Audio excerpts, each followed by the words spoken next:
Hey guys, আসসালামু আলাইকুম। আমি তন্ময় তুনু। আজ আপনাদের সম্পর্কে যে বিষয়টা আলোচনা করব সেটা হলো স্ন্যাক থেকে কিভাবে আপনারা ফ্ল্যাক্সি লোড নিতে পারবেন বা রিসার্চ করতে পারবেন।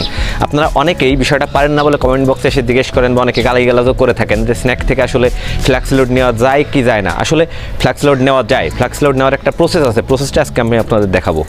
প্রথমে চলে আসবেন আপনার আইডিতে আসার পর কয়েন অপশনে ক্লিক করবেন। কয়েন অপশনে ক্লিক করার পর এখানে আপনি দেখতে পাচ্ছেন টাকা আমার আছে 88 টাকা। আপনি এখানে না করে আপনি ওয়ালেট থেকেও করতে পারেন। আমরা চলে যাই ওয়ালেট অপশনে ক্লিক করার পরে এখানে ইভেন্টে চলে যাবেন। দেখতে পাচ্ছেন আমার আছে 88 টাকা, আমি 50 টাকা লোড নিতে পারবো। রিচার্জ অপশনে ক্লিক করার পর এখানে আপনার ফোনের 0 ডিজিটটা বাদ দিয়ে পরবর্তী 10টা সংখ্যা ডিজিট করবেন। অনেকে ভুল করেন, এইখানে 0টা দেওয়ার ফলে হয় না। পরে আপনার অপারেটর সিলেক্ট করবেন, এয়ারটেল, বাংলালিংক, গ্রামীণ, রবি বা টেলিটক। যেহেতু আমার রবি, আমি রবি সিলেক্ট করলাম।